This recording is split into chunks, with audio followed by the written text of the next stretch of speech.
What's up, everybody? James Jimmy Hills here. And as you can see, a little bit of different setup tonight. We have a guest. And we're about to take a call real quick. What's up, brother? You're calling in the Java with Jimmy.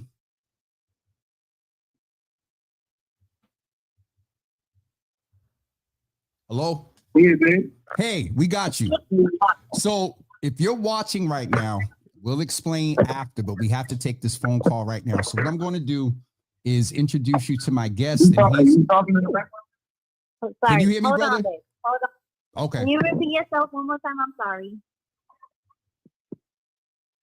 Brother Milton, do me a favor and tell us who's on the phone there. On the phone is, if I'm correct, it should be Paulino and my big homie John P. Gomes. We call him Johnson. Can y'all hear us there? Yes, they're on the phone right now. Okay. You just sound a little low. Okay. What about now? You sound alone. Can you hear? Can you guys hear them? We can hear them. Yep. I can hear you, but I can't hear them. So Johnson, can you hear me? Yeah, go ahead. Yeah, so just introduce yourself to everybody, and then when you're done, let Paulino introduce himself to everybody, and then, but at the same time, I want you to let the world know what does Tudu Juntu mean to you. Now I didn't hear that. I see, Gabe, I don't know why it keeps me.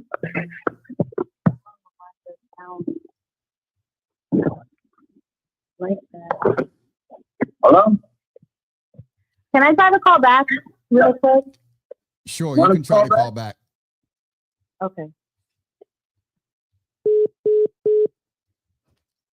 Milton, introduce yourself real quick, and we're going to get a call back in a couple of seconds. My name is Milton, and my pen name is BumBya, and I'm a father first, an author, and the Dorchester kid my entire life.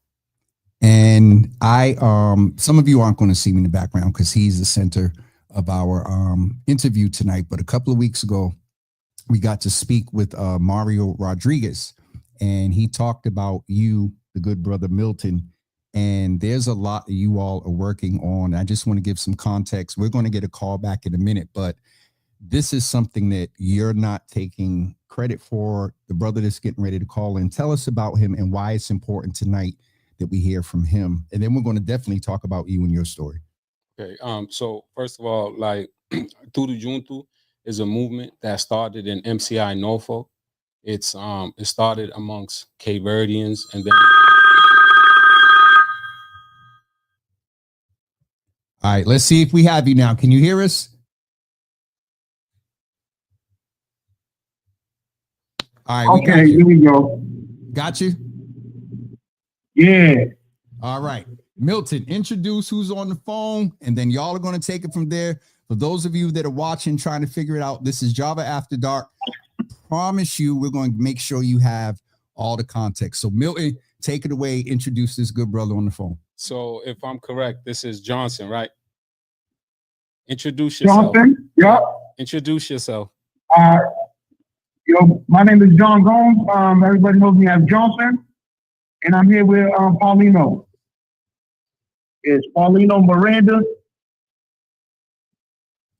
I want y'all to tell everybody what's the main reason, or what's one of the reasons you guys came together in MCI Norfolk and decided to create Tudu Juntu.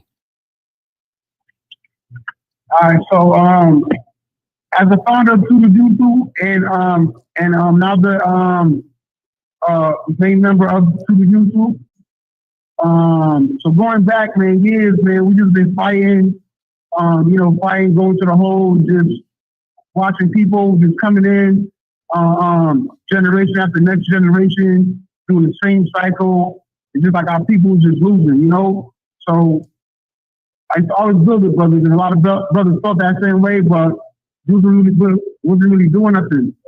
So just seeing that with all of my people, I was just like, yo, we got to stop squashing shit. And it all started with stopping one fight, and stopping another fight, and stopping another fight. And then after stopping the fights and like building with the brothers, telling them to come up and like build with us. And then we start talking slowly. And sometimes at first the guys wouldn't even come around. You know what I'm saying? Like they didn't fight, so it was good, but they still needed to come around. So slowly guys would come together. And then guys start seeing like, yo, this dude, he's from the other side, but he's a really good dude. And then dudes start building. So that type of work, man, translates to the streets and other people hear it. So they already know about what God is doing in here. So it's easier to get the next guy to come in here and squash that beef. And like, yo, we're here trying to do the Tudu Juntu shit, but none of that bullshit. You know what I mean? So it's like straight up, we're here, we're trying to be cool. If you want to fight, you can still fight, but we're telling you, don't fight. You know, we're losing, our people is losing, our families is losing, our whole community is losing. So it's like, that was it for us, and that's when we started doing it. So, might have another thing to touch on that. Yeah. So let us hear from Paulino if you don't mind, or if you have something more to say, you can go ahead, big homie. Yeah. So for me, like when I came to Norfolk, I already heard that dudes was here together. I always heard the Cape Verdeans ate together. That there was dudes from different sides. There was people who my neighborhood had problems with, and they was all living together. So when I came in, he was asking me like, "Yo, is there everything all right? There ain't no issue?" And I'm like, "Nah," because I was already in the mind frame, like I was already done with all the street stuff. So it was easier. So I met Johnson. I met a bunch of brothers in here, the Dub. And we just came together, and I just seen their vision. They told me about what Tudu Juntu was about, and I was just with it, and I felt it, and I always felt it in my heart, because for years I just felt like we was losing. We wasn't gaining nothing. We in prison, we fighting, and everybody's dying. So I definitely felt the message that that I was receiving from them, and I just wanted to be a part of it, This is Paulino, correct? Because I know Johnson passed it to you, but y'all sound alike, so I want to make sure they know it's you. You feel me? Yeah, we brothers. Yeah. That's dope. That's dope that you guys decided to come together, especially from being on the opposite sides of the city. So that's pretty much why I wanted y'all to call today, so I can give them some background information. But I wanted them to hear it from y'all voice, because y'all started this movement and y'all decided to put it away, so that's why I wanted you guys to call in, and I appreciate y'all for doing that. Thank you. I appreciate you. It's love, man. It's love. All right, now we'll get with y'all. Appreciate y'all calling in, man. All right. Anytime, man. Let us know, man. We with it, man. We gotta change the whole shit on black on black violence, man. We gotta change our whole way of thinking, that. So whenever. Yeah, that's love, bro. Yeah, definitely.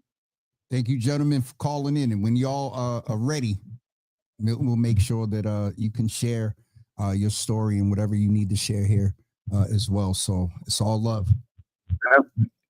Okay, y'all got more questions, man. We ready to answer. It's up to you. You got some questions for them? We can either let them go, or you can, if you have some questions. I want to ask at least one question. You talked about, there's a term, I'll say us on us violence, and there's different thoughts about that. But I'm not sure if you're aware of what's going on the out in reference to, the destruction of Black history and Black people. And so when you talked about the violence and kind of us taking each other out, can you kind of talk about what's going on now, and also the effort that you're doing with Tudu Juntu? Yeah. I got it. Yeah, I got it. So tell me. All right, I got you. Go ahead. So this is, I'll give you like a little story. So this guy's now, like, first we started with just a few cats, but now you got guys from Dorchester, Roxbury, and from Boston, from North Side, South Side. So you got brothers in here from many different sections of the Massachusetts. And a lot of these dudes, man, they got influences. So it's like when we squashing this shit in here, and they're able to speak to their people out there, it's like, nah, man, we cool, da-da-da. And that really translates. So we don't have all the answers, but like we know that we just coming together is stopping a lot of shit. And like I was telling this Miranda, I was on a Zoom call with her the other day, and I was telling her, like, if one of the dudes was to punch me or I'll punch one of them, it'll start something right back up again. Just because, like, it'll instantly go out to the streets and just spark itself. So just by us trying to be cool and squashing it and really meaning it, like, really meaning it. Like, if guys want to fight, but we're trying to tell dudes, so that shit's whack. So, like, that's what it translates to the streets. Like, we don't have all the answers, but we just know that we're stopping stuff with just being peace in the head. You get what I mean? And that, I believe, was Johnson, right? Paulino, did you want to say something? Yeah, I feel like one thing I noticed in here, me and Johnson build on this, when I notice a lot of dudes, especially the younger dudes, when they see other brothers changing and talking about peace, I feel like they already had that in their heart. Like, they already was done with the street life because nothing came good from that. So I feel like it was easier for us to get other people on the same page. Some people, it took them a little longer, but when they start seeing, like, they start seeing actually improvements and seeing people, all of us getting together and actually working on this, and sometimes we just let dudes know, like, think about it. What's the whole? What we winning? We out there, we fighting, but when we come in here, we are like this. But we living with the same dudes we had issues with on the street. So it's like, what was the whole point? So we try to get people to look at it on a real point, not just on some, like, oh, we trying to change because we want to get out of prison, but, like, what are we gaining from this? We're not gaining nothing. And then it's also like we losing, but we also try to bring it back to back in the days when we just going to parties and just having fun, and everybody wants to go back to those days. Now you can't even go to a party without somebody getting shot or somebody getting a fight, or, you know what I'm saying? So it's like we just try to get even the younger dudes just to see where we're coming at, and we just use real life situations so they can really see where we're coming at, you know?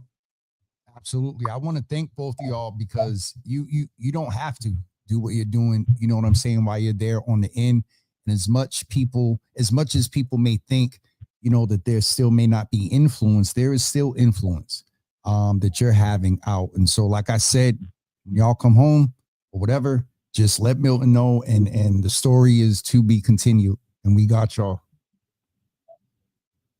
We appreciate it. Thank you, man. Just keep spreading that message around, man, you know? Absolutely. Unity, peace, man, you know, trying to bring our people together, man, to spread that.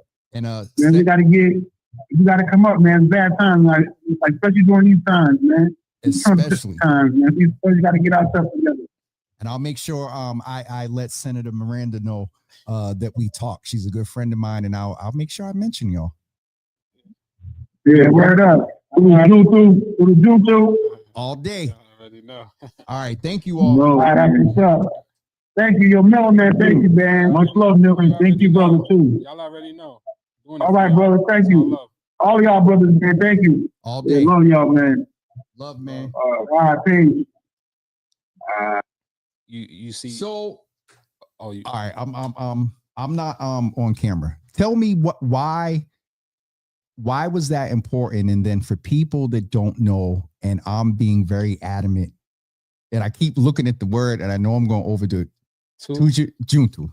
Tudu June and two. Tudu Juntu. Tell me, because I'm determined to get it right.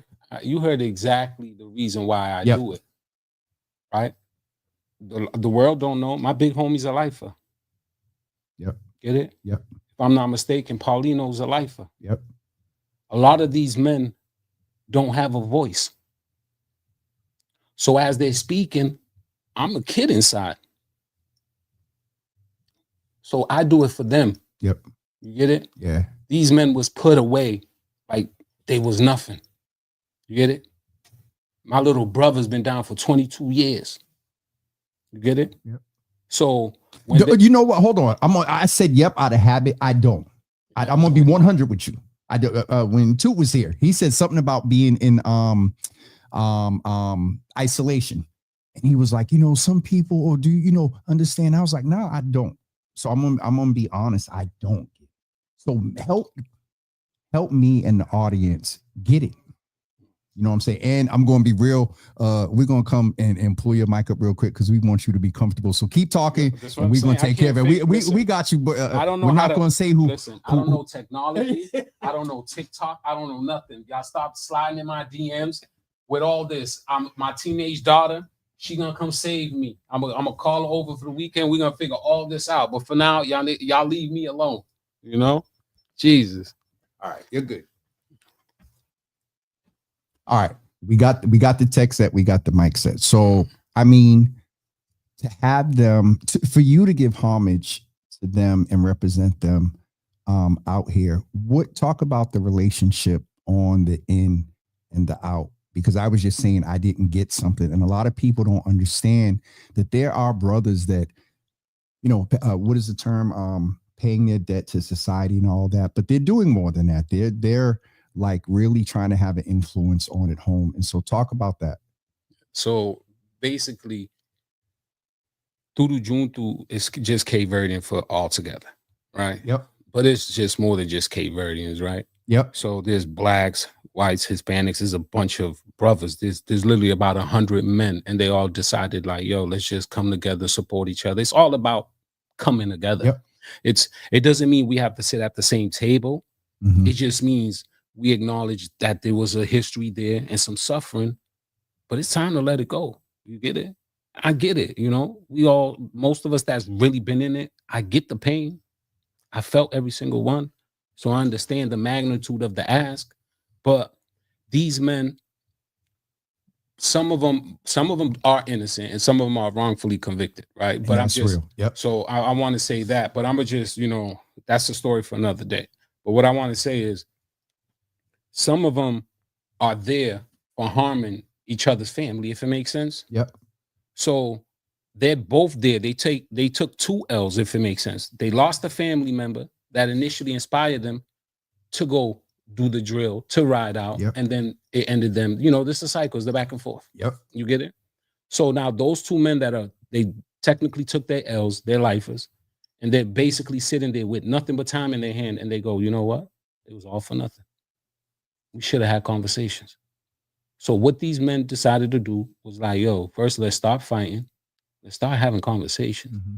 And then it just started growing from a handful to 10 to 20 to 30. Now the prison, as soon as you go to MCI Norfolk, you meet your representative, and then you meet my little brother.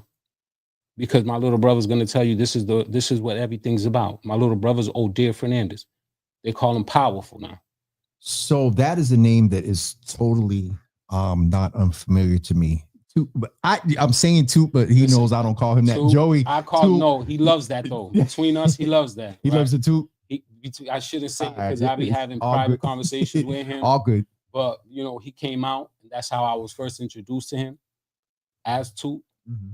He loves my little brother. I have never met another man that loves that man as much as me, if it makes sense. And he loves Odeir. So to me, that's always a way of him like, oh, Toot. That's, you know, because that's me remembering him and Odeir. See, again. Absolutely. We're going to take a quick commercial break and take care of something here, but we'll be right back with you in 2 seconds and hear more about Milton's story. And we'll be back with you in just 2 seconds.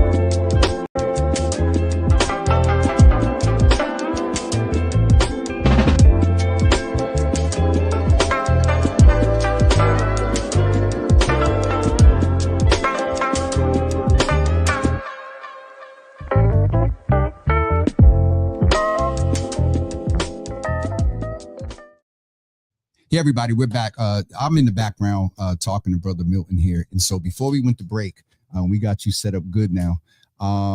You talked about the importance of coming together and how the brothers, Paulino and Jashawn and others. We were talking about too, Joey. There are others, Steven. There are others. Jamal, where I first met you, shout out to brother Jamal at One Love. You're seeing, and if you don't mind me saying it like this, I won't, the error of your ways. I'm old school, so that it comes out kind of old, but a lot of people they seen it, and then that's where they stop. What is taking you from seeing to moving, you and the other brothers? Why are you making a decision, a conscious, intentional decision to bring peace? I put in one of your descriptions, and you don't go around necessarily saying that too much, but I put as a peacemaker, that you're a peace leader. Why? My little brother, Odir, was basically, that's what keeps me from having pure joy in life, is the fact that he's in prison, if it makes sense. Yep, it does. That does. Yep. Anything he asks of me, I'll do. So about 15 years ago, that's when he called me, and he's wired. We was all wired to go. Like, there was no, like, you know how the kids say no shorts and stuff like that. There was none of that, respectfully. So with him, even in prison, it was constant fights, even stabbings and everything. And like, my little brother was just going through it for about 7 years. So he called me about 15 years ago, and it initially hurt me. Like, it was like, crushed me, because he's like, yo, bro, I want to let it go.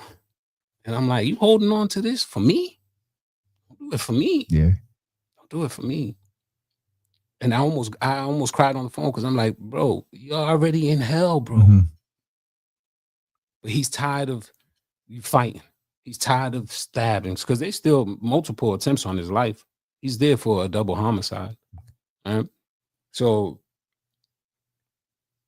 that happened.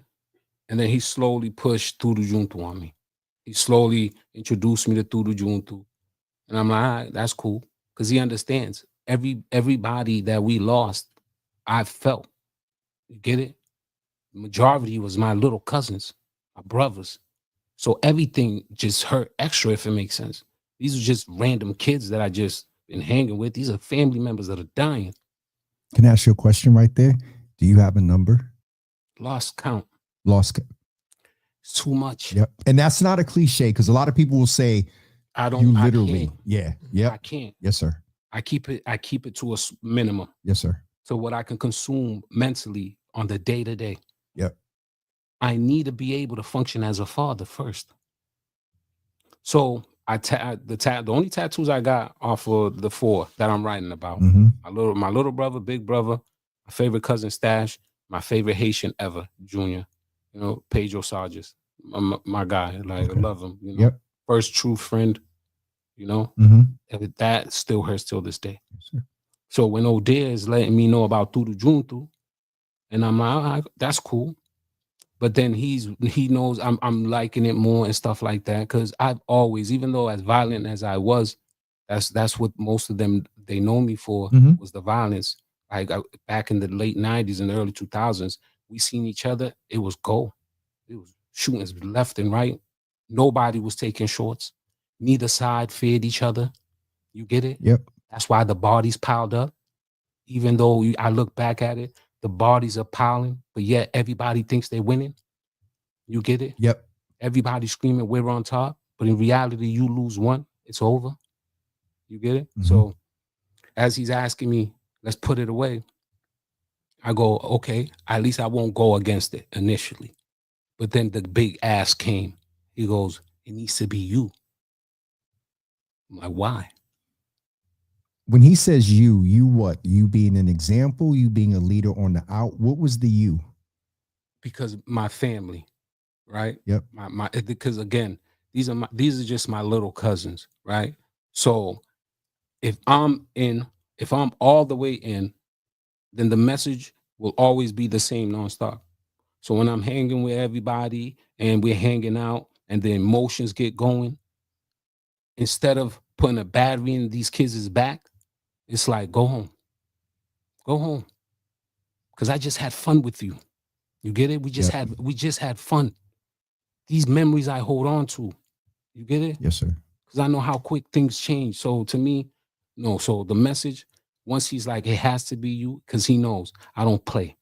All you have deep down is your word. Yep. And once that's over, it's over.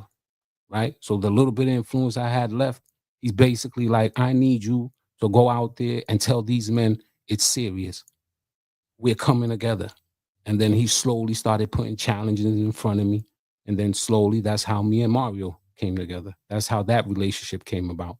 I definitely want to talk about that a little bit, because that was I'm lying. That's not the intro. The intro to you was at the event, and hearing a little bit of your story, and you getting the award, and seeing, I believe it's your daughter running around with you, and hearing you speak that night. And even that night. That's my son. That's your son. I'm my sorry. Son, but they look alike though, but you know, okay. They got the long hair. Yeah. And I think even that night you kind of checked me a little bit. I think that night the same thing. The other thing is, even that night, you said what you just did here. You didn't accept the award for you. It's not me. And I get that, but I'm just talking about the consistency of it not being you. But then on the other side, your brother said it is. What is it that you think it is about you that has that influence and leadership to turn around? You know, you talked about harm or whatever, to now turn around and be that, as I said, peace leader and peacemaker. What is it about Milton that you say about you that has the ability to do this? Because he wants them to see, if Milton's letting everything go, y'all have to too. Yep. Those are my brothers. No matter how much Alex hurt, still my brother first. Yes, sir. Get it? No matter how much Louis hurt, still my brother first. Get it? Yep. So if I'm telling him I won't play no games, I'll have these conversations. He know I'm serious because he was there from the beginning also. Even though he was a baby, you get it? Yep. I was just like 15 when it started. Odier's like 13. So we're babies acting like men. You get it? Yep. So he was there. He's aware. I never wanted it. You get it? Yes, sir. I won't say the conversations I've had, but they look at my family like we was pure evil, but they was unaware. My brothers will say, you love running your mouth, because I know the consequences when peace talks fail, and I had them. You get it? Yep. So with the Boston Globe story, I met Azara at the cemetery, and I said, don't blame anybody. You can blame me, but I'm going to tell you what I didn't tell nobody else. I went to your son's friends, the main ones. You go to the main ones. Make no mistake. You go to the ones that are either doing everything or sending everything, if you follow what I'm trying to say. Yep. So you go to the top. So if I've always consistently was go get your big brother or go get your big cousin, because I know that's where this is going. So I told her, that was off the record. I told her, I went to these men, had nothing to do with us. We want nothing to do with what happened to your family. But the moment it got personal, then it's the struggle's this. It's either try to maintain some type of control, some peace and order, or they just think you're weak. So I had to balance something, because I'm over here like, I just figured it out. We're good. And then we're ducking lead. We was victims first. We're all family. They label us a gang like we was out here fucking selling drugs. No. We moved the violence. We're hardworking citizens. 9 to 5. We was victims first. So that's why when OD is like, yo, listen, let's talk peace. Okay. But let's do it publicly and send someone else to come speak to me, because their representative wasn't it. I gave them my word. And then I went to my little cousins and told them everything is good. Nah. At that point, what am I supposed to do? Nah. I told everybody it was okay. So I had to put on the hoodie. So I had to go outside. It was forced. Even that was forced. They know it. But our family, we're pure evil. They look at CVO like it's nothing. You get it? When people find out I stand where I'm from, I stand on it. Because it's family. It's not Hamilton Street outlaws. It's Cape Verdean outlaws. I'm not dying over no block. No, I'll die over family. Never die over a street, though. You get it? Milton, one, and anybody knows that watch my platform, if at any point, because a lot of what you mentioned the pain earlier, and it is definitely appropriate that if any point you want to be like, yo, Jizz, just I understand it. I'm gonna be mean, I'm gonna offer that. I understand that, but you gotta also showing how serious it is. Absolutely. Right? Yep. How serious it is. And this is the funny thing, right? Shout out to Mario, right? This is the funny thing. People don't even know the history. I'm not even gonna go there, right? Yes, sir. Right. But when people see me and Mario together, they be like, yo, how long y'all been boys? Mario like, yo, you know the history, bro? How much blood was spilled there, bro? They be like, nah, there's no way y'all niggas is that cool. You get it? Yeah. Because when my son becomes a man, he won't view Mario any other way. He seen Mario on your live, and he was like, yo, Dad, tell Mario, say what's up to me. There'll be too much love there. By the time my son understands the history between me and Mario, there's too much love there for there to be hate. I play no games. And I can tell Mario doesn't either. So that's why I'm like, listen, all right, cool. You tired too. You tired of burying your family too. That's all it is, man. Everybody's tired. I'm gonna ask something, not for you to speak for everybody, but from the brothers that you've been around. Some brothers are fronting.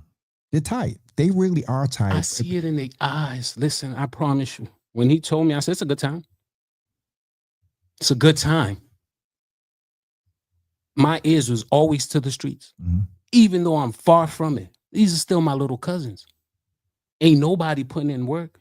It's a good time because no one's outside.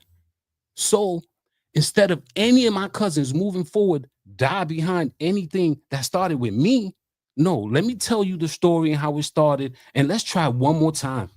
Let's try one more time, right? No more backdoor conversations. You get it?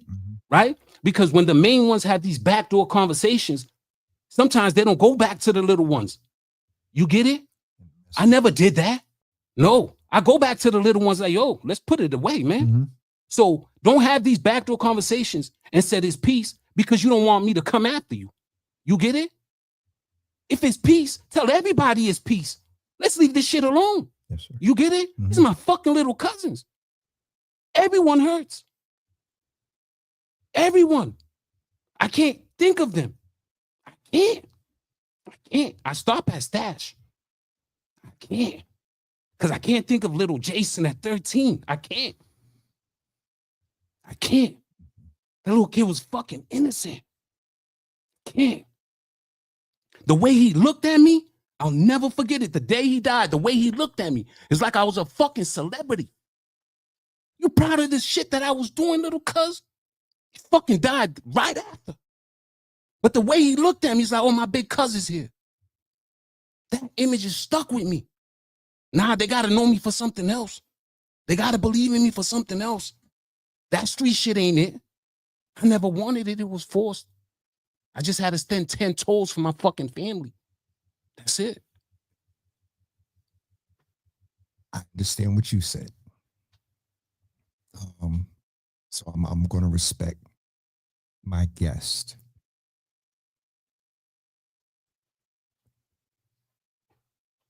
The pain that you talk about, that at that age, still processing now, there are still, everybody's talking about numbers are low. You gave credit to the fact that not as many people are outside. But what I'm hearing back then, I'm hearing you now. But one of the main things that's coming out is the next generation. What I'm hearing from you is you don't want what you're dealing with right now to be inflicted upon your other little cousins, and not just family, but this is community.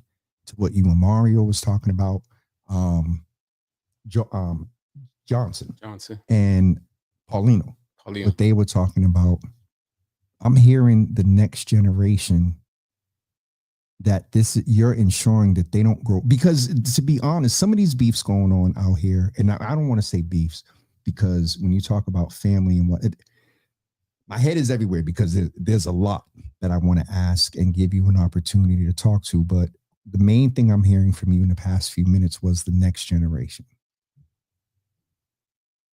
Do you think the message is getting, not just from you directing, I'm hearing the value of life.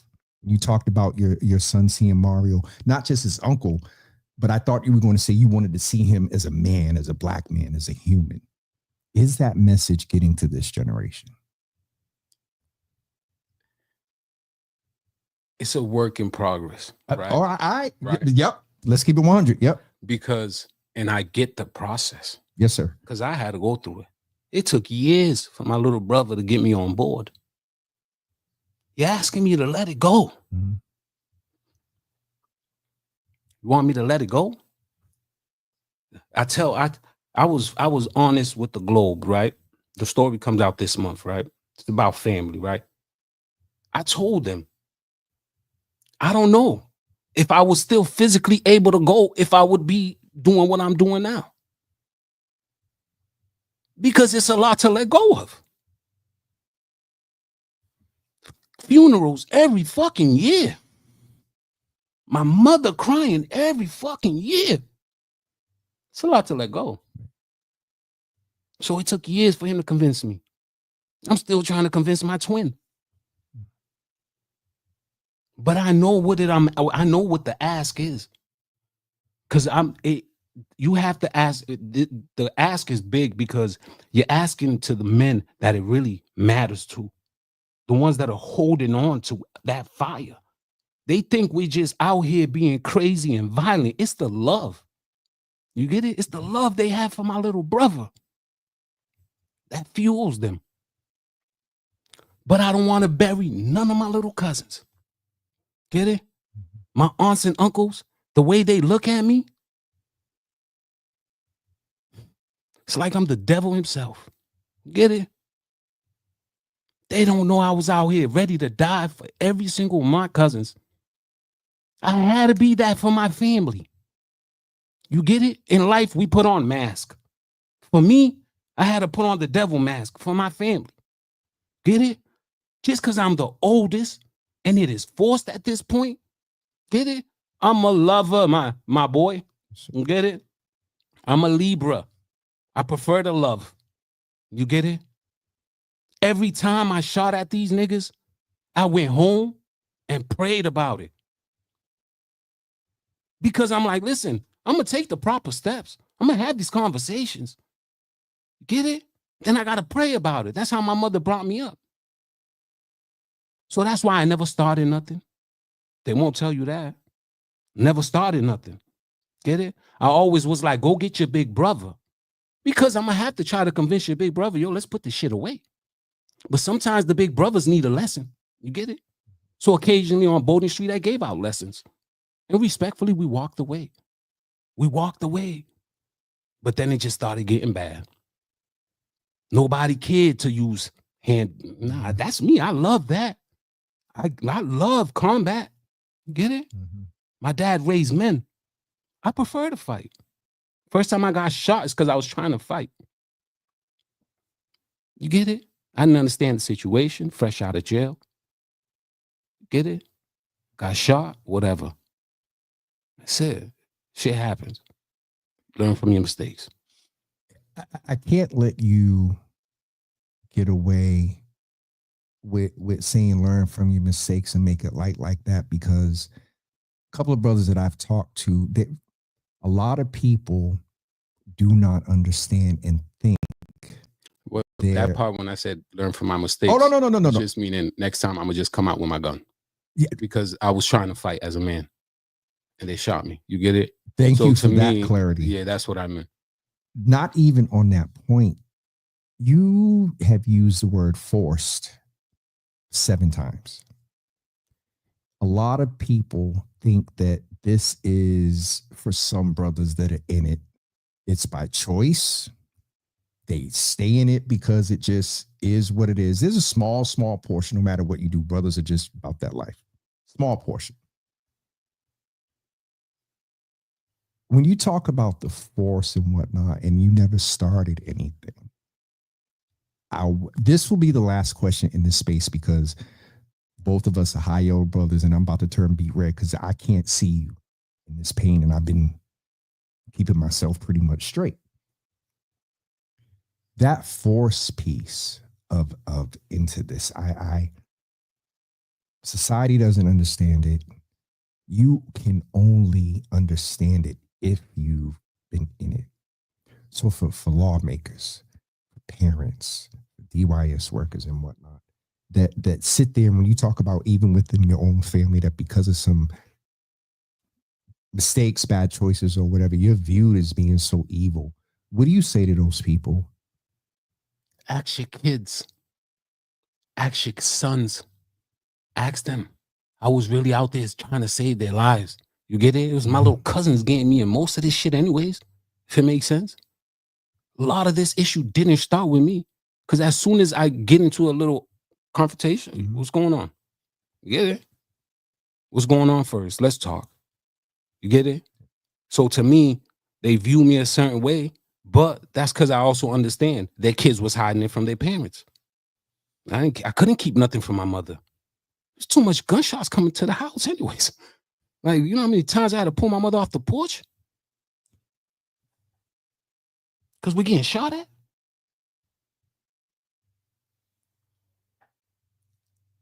I'm on a slippery slope because I never want an inquiry to seem like, for lack of better terms, guinea pig. That's the only term I can think of.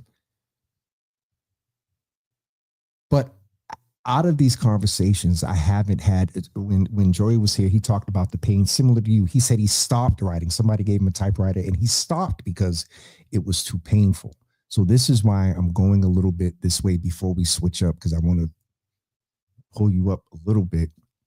It just, I can't even ask. I want the audience and people to understand the humanity. Even with people that have been hurt, people's lives lost or whatever. I'm sitting here looking at a young man that he was forced into this, that was the oldest, and there's a level of responsibility. There's what was the term? Street code? There was a term like street code, and a lot of people, they just don't understand. And I think there's an aspect of this that has to be understood a little bit more, because then it makes, you all are talking about peace, but you all need the community to support you as well, and not be with that, I wonder what the motive is. Is he really about it? You know what I'm saying? There's no motives, not for the Cape Verdeans. Mario told you. I think he was keeping track. I don't want to miscount. I think he said he knows like 80. That's the number I had in my head. So you're right. Yep, so as he goes, he sees those. I don't know if he's even counting my side when he's doing the 80, but it's bad. It's bad. You get it? Who wants that? Who wants that? No. I went to a funeral in a while, right? My mother, that's it, right? I think that my mother and my aunt that passed away recently, right? But besides those two wonderful ladies, I haven't buried a friend or a cousin in a while. And I don't see nothing wrong with that. Last question. I keep saying last question. How does it make you feel? I told my little brother, man, I haven't been shot at in a while, man. Shit like that feels good. And the people take that for granted. Like, somebody hears that and they're like, you haven't been shot. What? That's real for you. That is, again, there's some things that I you say, you know what I'm saying? And I'm like, nah, and yeah, no one can, if you ain't been in it, you don't understand it. The fear, the anxiety, let's be 100. All right, last. Mental health. I can't, before we move on, I talked about fear and anxiety. I have to presume that you're doing some shadow work somewhere with all of this in processing. And if you say you're not, that's a whole nother conversation later. Therapy, mental health, how are you managing? So my doctor goes, I had an appointment last week. That was the quickest appointment. Something's going on. So like around stomach wise, like as soon as I sat down, I see my wife's friend. I went to go say hi to her. And then like, I just started vomiting. Like, it just started coming out. Right. My doctor came rushing. She's like, oh my God, you okay? I was like, nah, I don't know. But like, it was something, a bug or something. Right. We sat there. I told her everything I got going on. She was excited. She asked me, she was like, what about therapy? And I'm like, listen, I don't think there's anything wrong with therapy, but I found my form, right? My form of therapy is what my little brother my little brother Nugget, he runs Beantown Slam, right? So he's like, yeah, we got a bunch of brothers, right? I got a few brothers, right? They do a bunch of. So Nugget, I'm real proud of him, right? And he doesn't say anything he got going on or any of that, right? So I'm not gonna say nothing about Nugget. He's gonna get mad if I open my mouth, but I'll say this much. It all started last year. And he was like, listen, I have a bunch of kids, like about 30 kids in my program. Come, let's do a workshop. And I was like, I thought of something. I was like, all right. And I reached out to my homegirl, Ileana Ramirez. From Meaningful Occasions, right?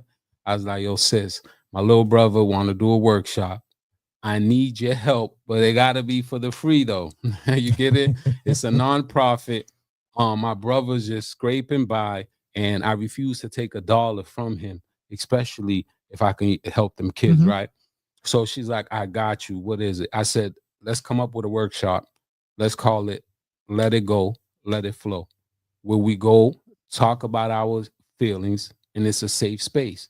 We'll do role plays, the do's and don'ts, how to communicate with your parents and everything. Like if we have to let it out, get emotional, it's fine. So I told my doctor, that's my therapy. Because as I'm there, I'm opening up, I'm being vulnerable. I'm letting these kids know, like, listen, I've went through a bunch of stuff. So maybe you guys can relate. And sometimes they will pull me to the side after, and we would have these deep conversations. And it's usually about loss. You get it? So, yeah, again, I found my form of therapy. We did an event last weekend. It was an etiquette class. I think there was a counselor there, Julia Mejia. Julia, I don't know how to say her name. But she be out there. She actually be out there. She's one of the counselors that be out there. So we split the groups up. There was 40 kids, 40 boys, 40 girls. And we basically sat the boys around, and then we just basically got them to open up and stuff like that. So every time I get them to open up, I feel, that's my therapy, if it makes sense. So right now I'm just running around doing these little healing circles with these kids. And, I try not to, I don't always post what I'm doing, but that's what I'm doing, if it makes sense, man. I'm trying to help these little inner city kids, man, because, again, man, I didn't really have no one to pull me to the side. You get it? To be like, yo, don't do that. The influence was opposite. Here, take the gun, go do that, if it makes sense. Instead, I'm like, yo, listen, use my number, call me before you think like that, if it makes sense. So I'm just out here really trying to help some of these kids, man. And it's fun. I'm not gonna mess with you too much because I don't know you that well. You did something like what I do. I work and I help people, and that's my therapy and whatnot. I ain't gonna mess with you too much, but it does when you talk about the young people, your whole countenance has just changed.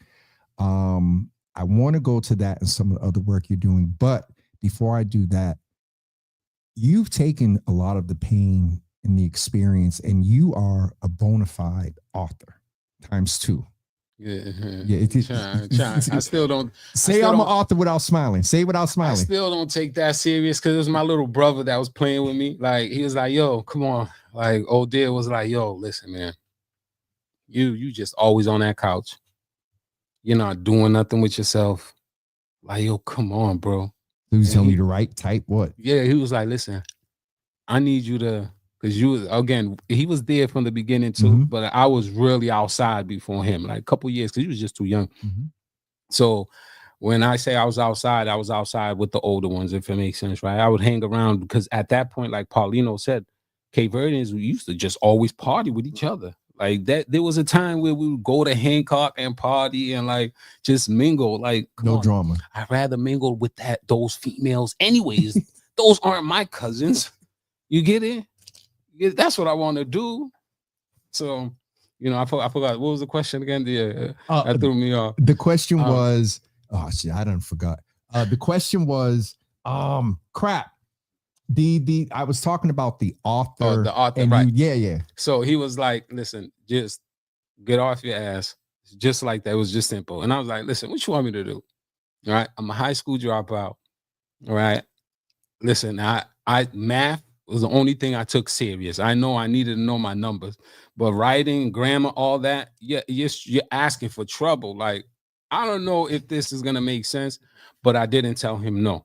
Okay. For my little brother, I'll do anything, even if I was gonna embarrass myself in the process. And make no mistake, some of my closest family members laughed at me during this process, even try to discourage me, if that makes sense. So, whatever.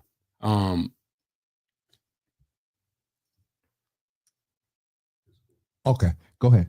Yeah. So basically I was just like, all right, cool. I decided to write the first book, send it to an editor. He was like, oh, you don't need no help. I thought your brother had said you needed help. He was like, I can clean it up grammar wise, but you're ripping and going like, yo. As far as the flow, the plot. Yeah, the story. he's like, whatever you got going, you got going. And I'm like, don't make fun of me. Like, you know, everybody, when you're unsure of something, you're like, yo, I just don't want to be played with, if it makes sense. So I'm like, listen, let's go. Let's he got back, the editor got back to me. He was like, yo, just finish it. And then I got better as I went along, if it makes sense. So I finished the book, and then I came back and I did the beginning, put it together, kind of made it flow. And then just started, I put it out on my wife's around her birthday month, because she was like, "Yo, babe, this is it. You got something here." Yeah, I thought my girl was just being nice to me, if it made sense. So I'm like, I just kept going, put out the book, and within the first month and a half, I sold 100 copies.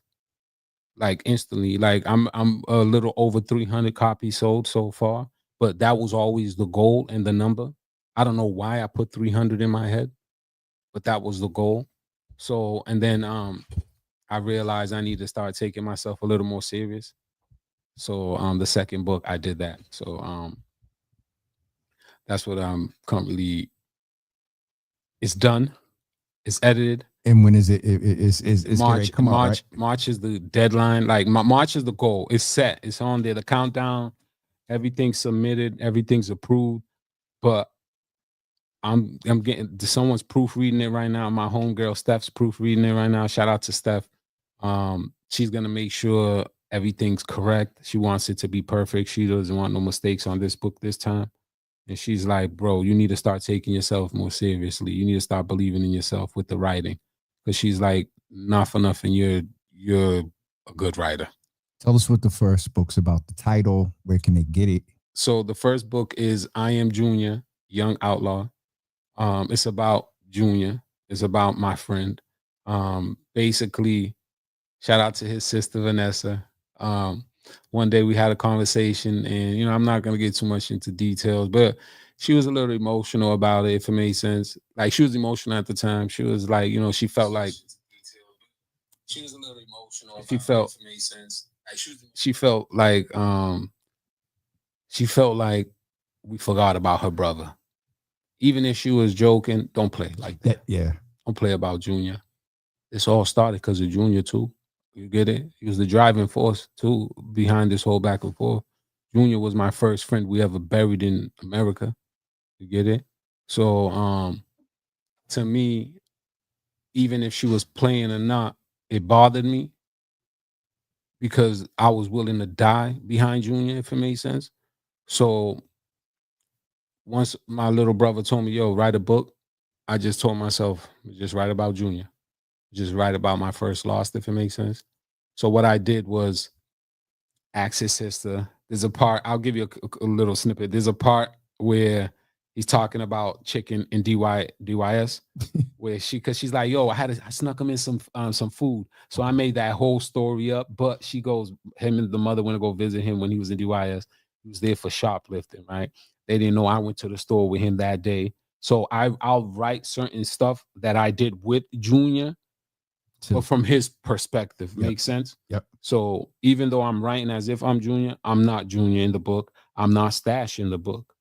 I might write about something that me and these fellas did together, though, if it makes sense. Yep. If there's something we did together, I'm just going to write it from their point of view. So I wrote this book from Junior's perspective, if that makes sense. But it's mainly about me and him and my family, if it makes sense. It's a lot about my family, but it was my way of keeping my friend's name alive. So that's why I titled it I Am Junior. You get it? But Junior, in the book, everybody thinks he's a Cape Verdean, but in reality, he's Haitian. My first Haitian friend, Pedro Sarges. There's rest in peace to him. And there is a little bit I want to ask you about diaspora. When Mario was here, he talked about Cape Verdean and black and Cape Verdean and everything that's came up with the election and Latino and Afro-Caribbean. Your perspective, Cape Verdean, black, I don't know if you know my brother John Barrows. He ran for mayor in 2013. It was this conversation again about black and Cape Verdean. Can you give me your perspective? I'm Cape Verdean first, but I'm black. Yes, sir. I'm a nigga. I'm from Africa. Hold on. No doubt. Hold on. I'm from Africa. I ain't fucking from Portugal. You get it? Yep. We're Africans. Yes, sir. Take that Portugal shit over there respectfully. Yep. You get it?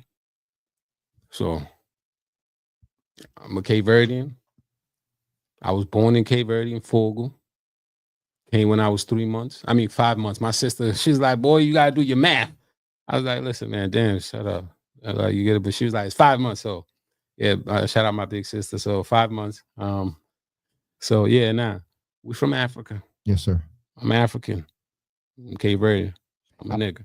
I wanted to ask about that because it just, the election stuff now and then also 13 and just it I'm a diaspora type guy. You got a little bit of melanin. We want to figure it out. But I wanted to ask about that when you were talking about Junior. You talk about the book, and back in my day, we were aware of a lot of the violence that was going on. Do you think you mentioned the Globe. Tell us like where you can. I know it's another platform. I ain't going to be shady. The Globe. No, sir. But where you can, like, how did that get on the radar? What is your hope that comes out of it? And like, where do you think that will push Tudu Juntu? Got it? No. Yeah, Tudu Juntu. You'll get it. Yeah, but tell me about it. I'll be brutally honest. Like, they didn't even really know. Like, I didn't care. My brother, like my twin, he didn't care to, like, he said a few words and then he was like, that's enough. They got enough information, if it makes sense. That's it at this point. I don't want to say too much. So I get my brother's position on everything. But with me, it's, I like I said, my little brother has been in jail for 22 years. He has no voice. So he's asking me for things.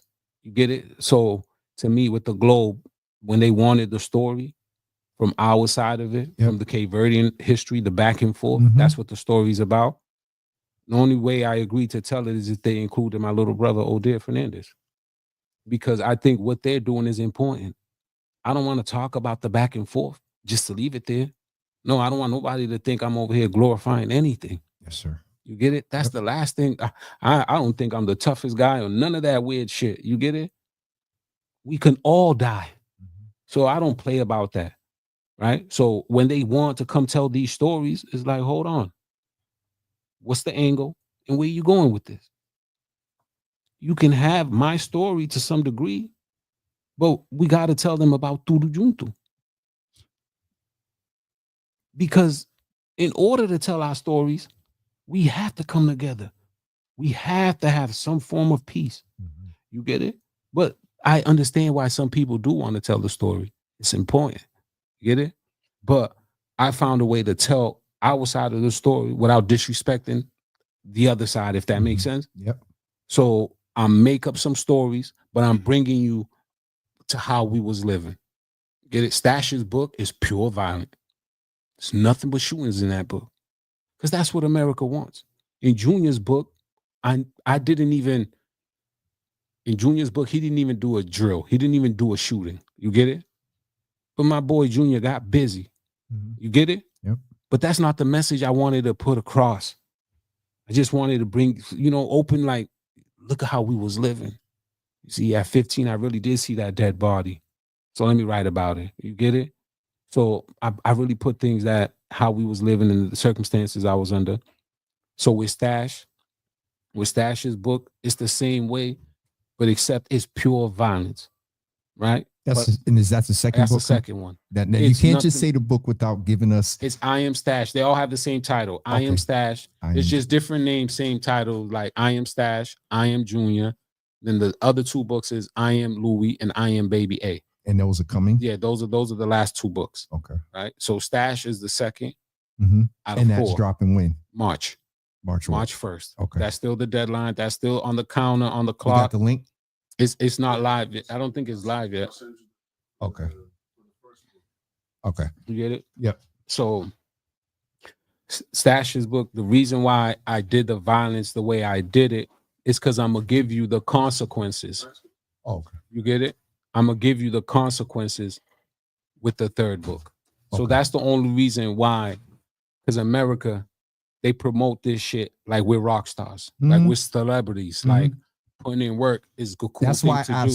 Right. So follow me. So no, the Globe, I told him it was different. We're not playing this shit. You're not playing with my life. I haven't seen my blood in a long time. Respectfully, you're not playing with my life. We can tell our story, but we got to tell it correctly. Okay. And I'll tell it honestly. You get it? Don't flip my words. Let's tell the truth. And when they hear it, and I'm not gonna here to mention no names, but even when the person, if they put it together, he'll know that Milton's not lying about that. I did meet up with Milton. We did have conversations, and we did tell, like, yo, who runs it from over here? Who runs it from over there? Okay, since we clearly are the ones that are running the show, there was 5 of us that day. Only 2 of us are still in the United States. You get it? It's a lot of loss. Yeah. But that day was our first attempt. Get it? It was the back and forth was heating up at this point. Bunch of shootings. Once I put it together, I'm like, hold on. Let's talk. I tried. You get it? So with the Globe, I told him, we can tell the story, but we got to tell it the truth. That's right. I wanted peace. I already knew. If I'm gonna suffer, these are my little cousins. My uncles just can't stop making fucking babies. These are all literally my fucking first cousins. They see us 20, 30 deep. They thinking we're a gang. Yeah. What makes us a gang? If we're not shooting nothing. Black men together more than 3. We're not selling drugs. That's not our block. Something else going on there at the time. You get it? We just passing through, literally, like we just packing, like unpacking. We just moving in. We just moving to Hamilton Street. Get it? It was a time period that got bad. When I came out of jail, it was all hell. All hell broke loose. You get it? What year was that? In 2000. Right after. In 2000, it started heating up. Yep. In 2000, it was heating up. I missed 99. Get it? Initially, I was the only one playing with guns at that point. When I came out, everybody had one. Everybody. But also the tension was through the roof. I couldn't even figure out where it was coming from. I'm just minding my business, walking around. I'm ducking lead left and right. Get it? Yes, sir. Yes, sir. Yes, we're getting ready to actually go into all the stuff coming up. Because my brother would talk. Yes, sir. And that's big bro, little bro in the background. Nah. What's done is done. Yep. Everyone's gonna learn from it. Everyone's gonna pass from it. But at the end of the day, he needs to learn that sometimes not everything is meant for live radio, live TV. Yes, sir. And with that being said, that was the next thing that we were going to do. but we want to make sure everybody's voice is heard, right? All the guys that called in from jail. Yeah. Everything he's got going on. Paulino. None of it, but I support everything everybody. We know. Y'all can't see, or you can't even see me on camera, but know that voice in the background is a supportive, instructional, guiding voice. But that was the next thing we was going to go into, is what you're doing now. You got the book coming up on March 1st. We'll get the link for the first one. And the coming together is like, that is the whole purpose of everything. So what is like coming down the pike? You got you got like merch. You got, I see boxes over there that you know. The shirt, I think it was, forgive me if I'm wrong. I think I got it from We Are Joint Venture. I think my boy Preem gave me that. So I was like, man, let me bring some Tudu Juntu stuff. Who designed the logo? I think you gotta hit up We Are Joint Venture. Okay. Yeah, what is that? But what does it mean to you with the hands like that? That's just two hands coming together, agreeing to like, yo, let's just put it away, if it makes sense. Yep. So, and then what's in the boxes? So the boxes, what's that? Desserts. Yeah. Nah, these are like the little sponsors. We got somebody that we need to mention. Now some donuts over here. Y'all can try them. They're fresh.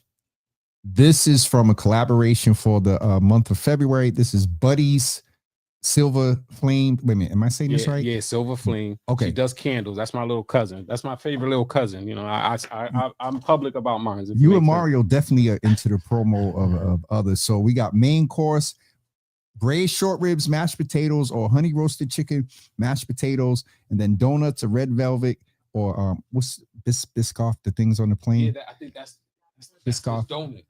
Oh, nah, that's the flavor. Those are the expensive kind. Oh, yeah. That's the flavor. Yeah. You're gonna like it. Hold. Let the people see it. Hold it up to the camera. Come on, Jimmy, man. I don't know how to do this, man. Look at you that. Good. You good. You get it. They can follow them on IG. It's Silver Flame, and I think it's Buddy Potent on IG. But now we can bust out some samples right now if y'all want. There's a couple fellas in here. We can definitely do that, but I want to make sure that they have the information. Silver Flamed is SILVA_flamed, or Buddy's Potent, BUDYS_potent. But you definitely want to support this Black-owned business. There's a few things she has going on.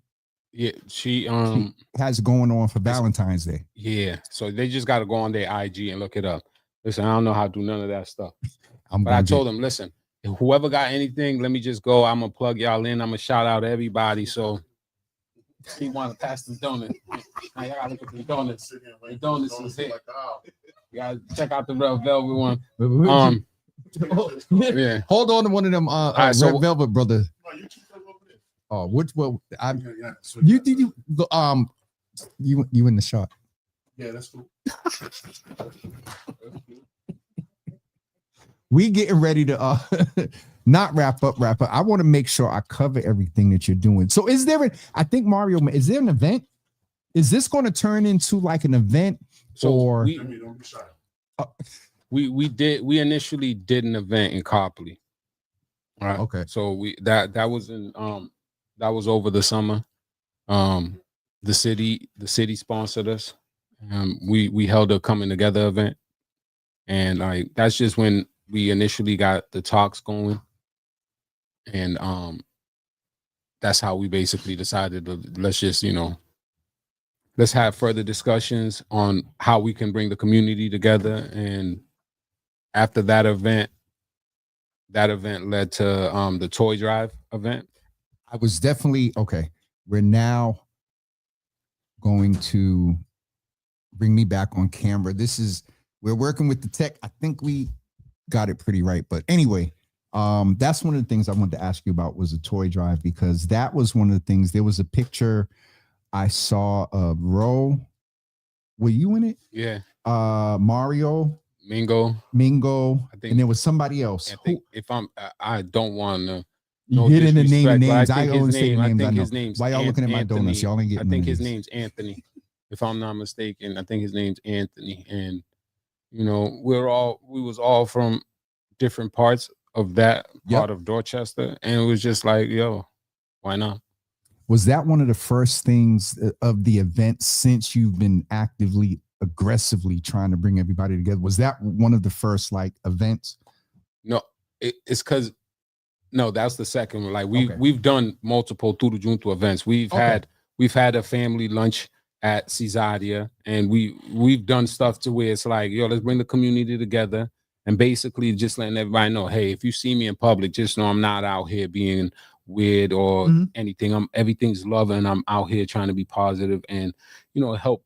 I know it's Tudu Juntu, it's Cape Verdean, but it's more than just us though.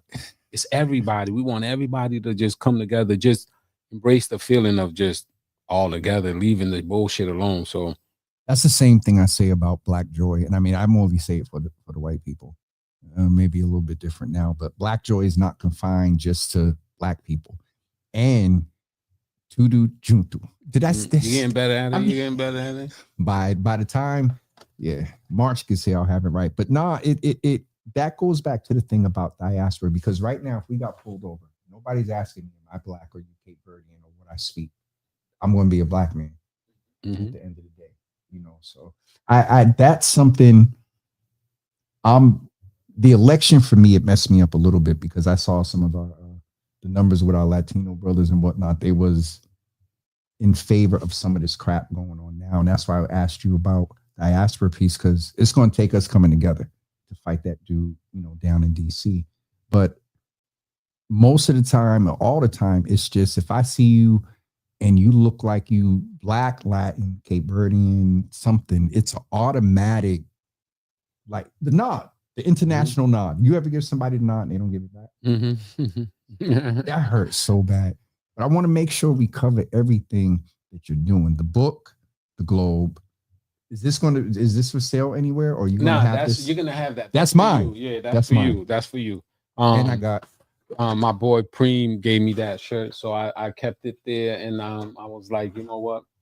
Let me give it to you because you have a platform, and you can wear it, you can do whatever you want. But no, I'm not gonna wear it. I'm gonna put it up somewhere. Yeah, it's like it's just the boys, man. You know, the men. I mean, like a lot of them are lifers.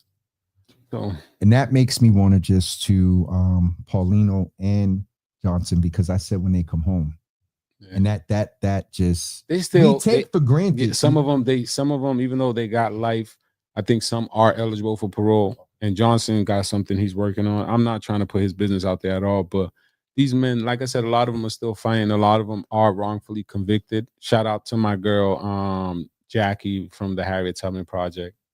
She's dope. Shout out her husband, Fuquan. I'm starting to meet a lot of people like that. He's been he called into the show once. Oh, Fuquan, I want to say in 22, I forgot we were talking about something with brothers, and he called in.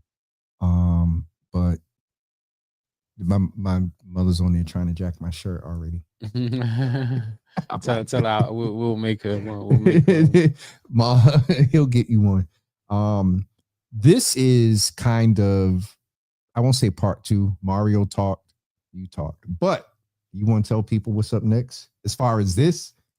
So, I mean, right now, it's because I kind of do two things, right? Okay. Like I'm Tudu Juntu. I love them. Those are my brothers. This is why I don't take credit for what they got going, right? Yep. I'm just out here being a voice for these men. Because, you know, even though they have family, a lot of times, once you get that amount of time, your family's going to forget about you, respectfully. So here I come, a random person to them, Paulino and Pudge, they're like from the opposite side of this. So we're not supposed to be friends, you get it? I'm not supposed to be looking out for them, you get it? But they're Tudu Juntu. So I always shout them out. Yep. I always give them love, you get it? So to me, that's me showing them like, I got y'all, you get it? So these men are really trying to put the shit behind them. They suffered, you know, and they still suffering. So that's a small ask in my eyes. I got y'all, but what's the other? Ileana will always tell me, when are you gonna take care of BumBya? You get it? BumBya is my author name, but that's my little brother's nickname that was given to him by an uncle. My little brother Alex Dosouto that passed away 10 years ago. I used the first homicide in 2015. Right, so that's his nickname. So everything I do, I don't even this isn't for me. Is that him in Yeah, the, That's him on the chain, and that's the BumBya. That's how you spell. does that mean? So it's BumBya. That's how you spell the name. But That's what does it mean? Anything? No, that's just his nickname. BumBya. My uncle was probably calling him a bum or something. His name's Alex, so it's like Aleki, so it's like BumBya. So it was just the name that stuck.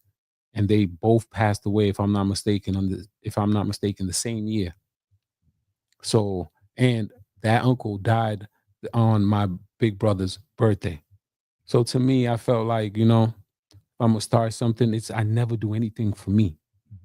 Never for me. It'll be for my kids first, or someone that I lost. So everything, when I sit down and write, it's because, one, I'm reliving some of these memories with the ones I lost. So I'm enjoying the moment. I took my time with Stash. I cried with Stash because me and him, we was really living that lifestyle, if it makes sense. So it's like I'm reliving those lost loved ones. And then I'm trying to, bring you into that lifestyle, but trying to kind of show you that, like, we was in over our heads. Yeah? We're acting like men, but we're 15, 16. We're babies. Can't go to our parents. Again, even though Big Bro left. Little bro. I was sitting here and I did that on purpose. Nah, too. I get it. But he knows this love. And again, all day. He has my best intentions. Don't nobody, like my little brothers, don't nobody care about me more than my little brothers. So the moment he opens his mouth, I never take it as disrespect. I'm not too big for anything. You get it?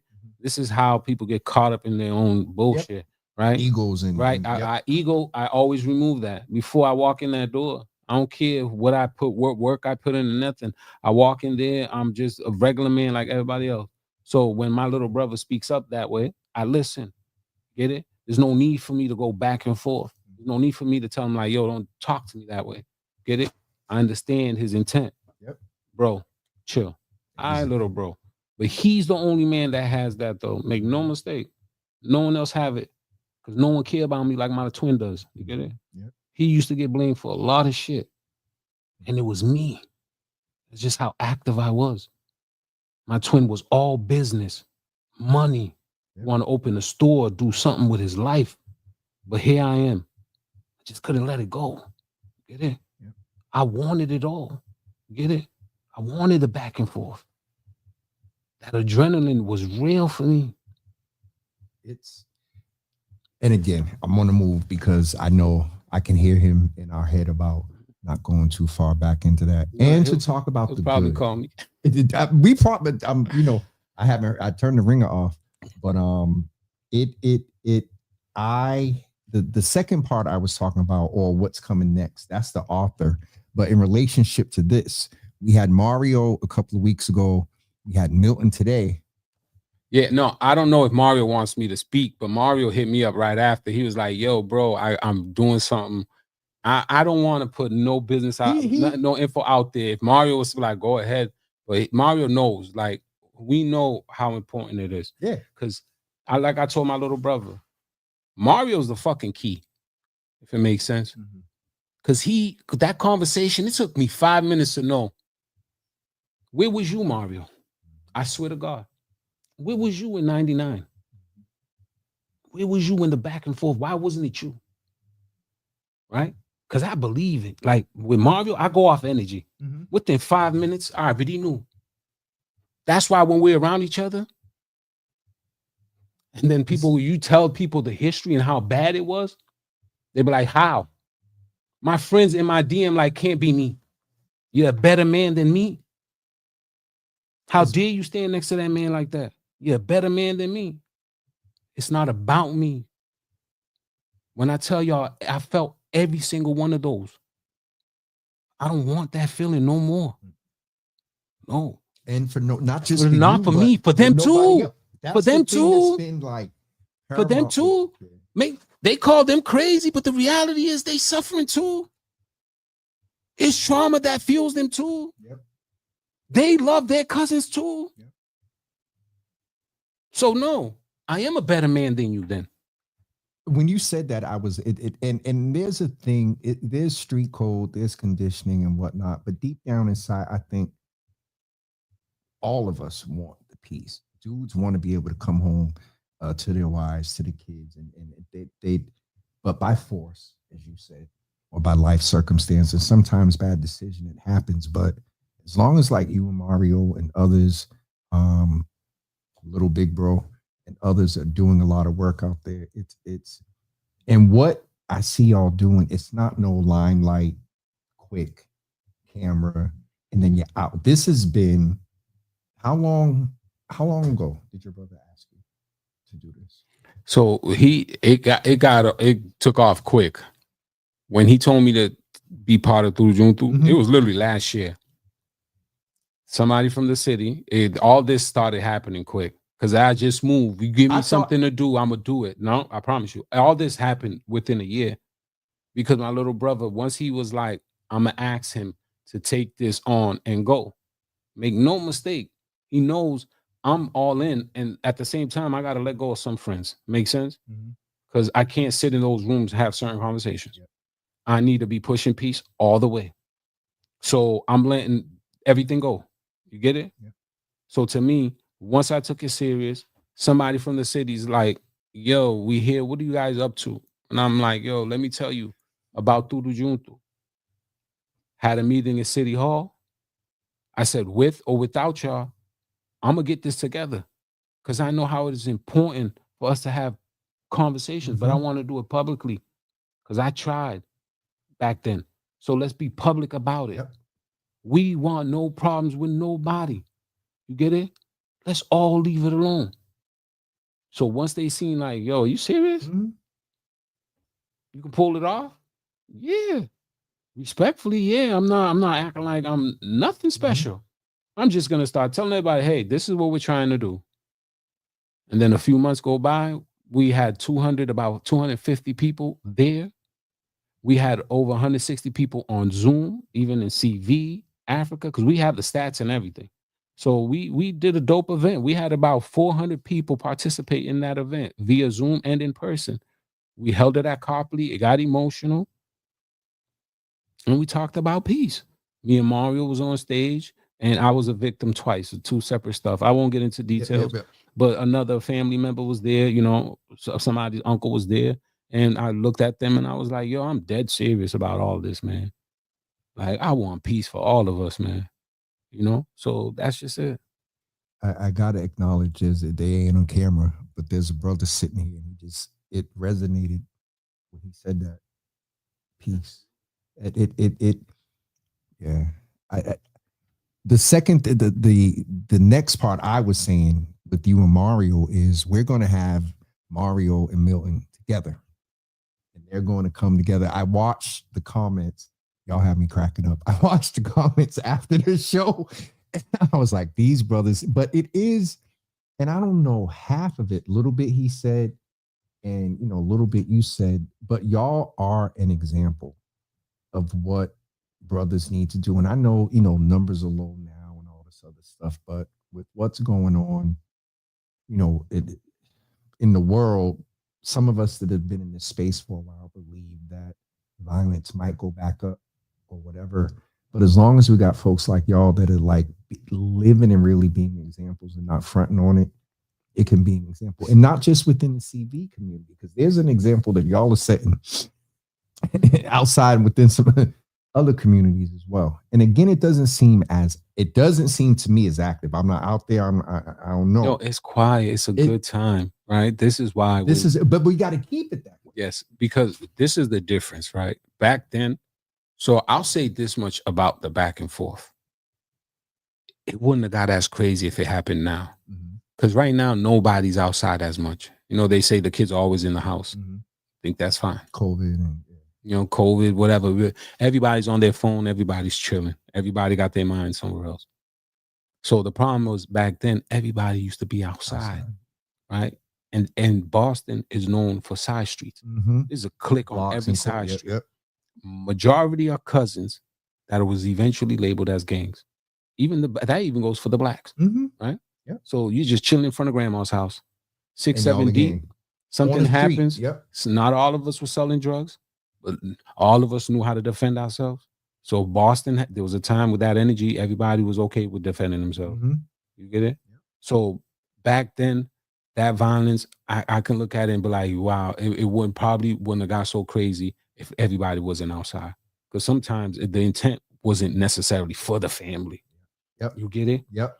So even though those conversations was had about peace talks, it's like, damn, how can they separate the 2 or 3 crews even on one block? You can't. You get it? Yep. Now you can. So let's have conversations. You mentioned, I asked Mario this, you mentioned that you got on the city's radar. Are they engaging and supporting you in using, not using? Utilizing. They're not using. He doesn't use. He don't even like when I mention his not name. Utilize, partnering, because there's an asset here that you have for community. He doesn't like his shout out, right? And listen, nobody get on my back. I'm not a Woo supporter. I don't want to be like Woo lover, Mayor Woo lover, none of that. But I'm gonna give her flowers too. I'm gonna give her credit too, right? Yep. And even though I get how Cape Verdeans and some people feel about her, they didn't have to support us. Behind closed doors, support. They paid for the event, both events. Okay. And he don't like it when I say it. He don't want me to mention his name or nothing. He don't even want the credit. I know what you're talking about. Yeah. He know he cool. He even texted me on my brother's anniversary. I'm not gonna say his name, right? But that's when I'm like, all right, cool. You trying to be my friend for real. Like, I'm mourning my brother's anniversary. And he was like, man, I just appreciate what you're doing for the city, man. Let's talk soon. Right. And I'm like, I don't bother nobody, right? I'm not a nonprofit. I'm none of that. I do everything for free. Right. I just spread love, right? The books was a challenge for my little brother. I don't even like pushing the books, but now I got myself in some trouble. These bookstore owners, they like it. Oh, I was going to say, wait. They like it. So these bookstore owners want the book. Shout out to Steph at Lucy Parsons Center. Okay. Right? She's like, I had a conversation with her. She told me straight up, listen, we're real white. We're trying to diversify. Right? It's the bookstore, right? She said, we trying to get some more people like you in here. She told me straight up. She was like, listen, we would love to have you. We would love to have the Cape Verdeans of Boston. We would love to just have the black and brown in here. I get it, but we a little white, right? I go there. The way she held onto my book, I said, I'll sign it. The way she looked at me, I read people like it's nobody's business. The way she looked at me, I'm like, there's no way you feel about me. You work in this bookstore. There's hundreds of books here. But you holding that book that way? How you feel about it? Best feedback she ever gave me. The best feedback I ever got was from her, right? And then she told me, you need to do a book talk here. We want to have you as much time as possible, right? So moving forward, shout out to Frugal. I love them, right? Frugal Bookstore. Frugal Bookstore. Yep. We got to hook you up with Sister Portia. Hold on. I'm going to tell you a true story. Shout out my boy, KC. He did a poetry slam. Shout out Amanda Shear. I fell in love with her that day. Yep. Respectfully, though. Amanda Shear. Yep. My wife was there, and my wife fell in love with her too. So, but it's like she's just dope, right? So we did an event there. And that bookstore lady, like, she had my book and she held it. Because after I was done, she was like, where is he? Because no one really knows the name BumBya. Because I don't say it with my chest with confidence. Because I'm getting myself in some trouble right now. Good trouble. So she held my book and she said, where's that brother at? And I'm like, I look, as I walk away, I'm looking. She's like, listen, this isn't Amazon. We're a local Black-owned bookstore. Find a way to give me your books, my brother. She didn't know that was the only bookstore I reached out to initially when I thought about writing this book. I needed a home for my series. She never replied to me. So when she got on there and was like, yo, where's that brother at? We need your books. She was talking respectfully numbers right out the gate. I'm like, where's my twin? Where's the businessman at? She's like, hold on, we need these books. She's talking numbers. I'm like, I just got enough confidence to read from the book today. What are you talking about? So, but it was like a full circle moment. I'm outside the bookstore and I'm like, man, you just got to believe in yourself. You just got to believe in yourself. All right, last question. I promise. maybe, depending on your answers. It's fine. Did you ever think that you would be an author? That you would be? No. So I'm in trouble now, right? Because I Why be you say making it's trouble. because they want these commitments. So I didn't even put the flyer out yet, but the bookstore is small, right? It's a small space. I could only fit 15 people, right? I got this this wonderful girl I just met from New York. She's a nonprofit. She's even gonna come out to listen to the book talk. Out of the 15? Yeah, so Up here? yeah. Whoever this lady is, she at the gala at Jamal. Shout out to Jamal. You know what I mean? At the One Love. At the One Love Gala. You know how many people reach out to me? Something told me to take the mic that day. You did talk to I was the only one. Something told me to run my mouth. So this lovely lady from New York, she's like, listen, what you got going on? I explained Tudu Juntu. She's like, that's dope. And then I explained that I'm an author. And then she's like, oh, okay. She's like, I'm coming out here. So I got a schedule for Saturday, the 8th. Okay. But where? I'm It's not already gonna, crowded. It's sold out. Because I can only put 15 people in there, and What I got about my press? professor friend. What about press? No, I'm not even telling Bob to go. It's just gonna be Me. oh, About to cuss. I mean, if you want to go, I'm now. messing. I got to go on that other thing, but you're going to do your first book talk. Yeah, like because KC invited me to the poetry. I was like the opening act for Amanda. I'll do that any day if it makes sense. Yep. I'll love to open for someone that talented if it makes sense, because she says some powerful stuff. Yep. Dope. So, but yeah, this will be like my first solo, like just all on me, just me sitting there for a couple hours, just running my mouth if it makes sense. So, and that is this Saturday. Is sold out, so you can't go get tickets. Yeah. I'm gonna say sold out because once I tell people I already have that amount that's been on my back, I have friends that are like, because one thing, this is when I knew I did okay with the books. When my friends go, first of all, I haven't read a book since I graduated high school. Start there, one. And two, this is the only book I've ever picked up and didn't put down till I finished. You know how many people tell me that? My wife's coworker got caught reading at work. At work.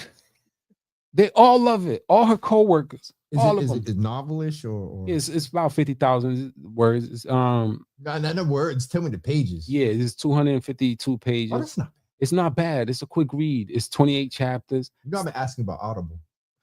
I already did. Yeah, I already did the Audible. It's coming. It's been done. Okay. The problem was it should have been me reading it. Yeah. I just didn't believe in myself. That's dead now. Yeah, that's dead now. My say it again. That's dead. Shout out my boy. You see that confidence? Shout out my boy Tucson. He's a drummer. Slim. Shout out Slim Weathers. He just connected me with Tucson. We wanna put some music, some harmony while I do these book talks. You get it? Cause I'm gonna open up. I'm vulnerable in these spaces. That first book talk, I was fighting back tears because that was really, I changed the names, changed the players, if it makes sense. But I know those feelings was my little brother standing over me, both of them. You get it? When I got shot. So they standing over me and they're panicking. So I had to put that in the book, right? So when a kid reads that and they think it's all fun and games, because right up until that point, right before that happened in the story, it's fun and games. There's a bunch of kids in the car joyriding, right? But I put the characters, those characters I put in the car are my brothers, right? Because I needed to write about those feelings. You get it? Having your loved one standing over you, watching you die is something you'll never forget. You'll never forget. You get it? So when I'm out here, it's real. I don't want nobody to go through what I went through. You get it? I definitely, it's like I told Mario he's going to have to do a part 2. You probably going to need a part 2 too, but part 3 is going to be with both of you all. And that's the one that I'm probably going to have tissue that day. Because just seeing, y'all are probably going to tell some stories.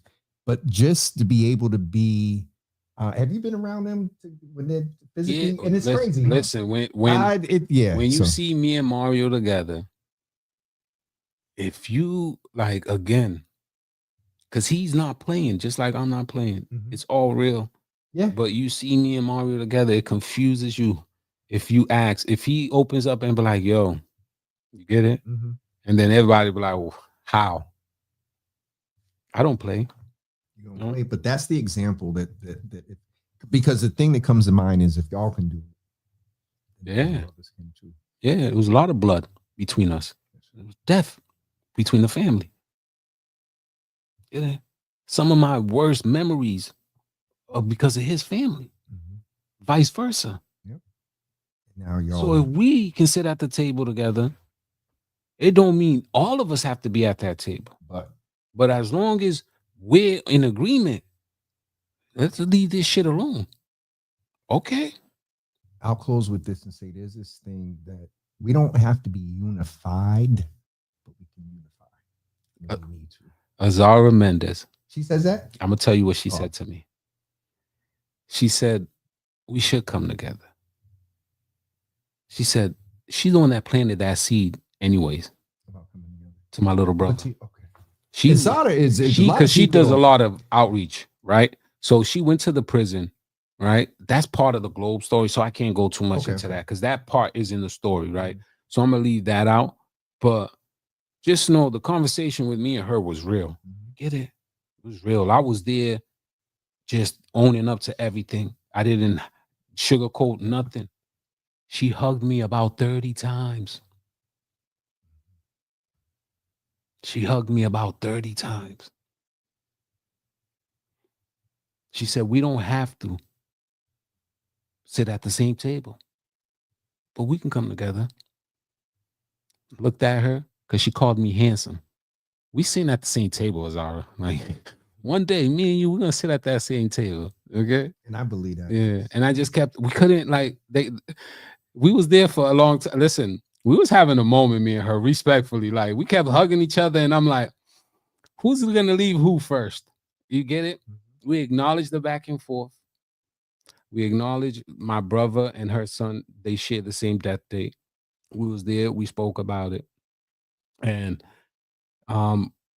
it's crazy, the same death date, and like the dates, the numbers, everything. Me and her, we're sitting there, and she's like, do you believe that in destiny? Like, it's like, yeah. She's a woman of faith. Definitely a woman of faith.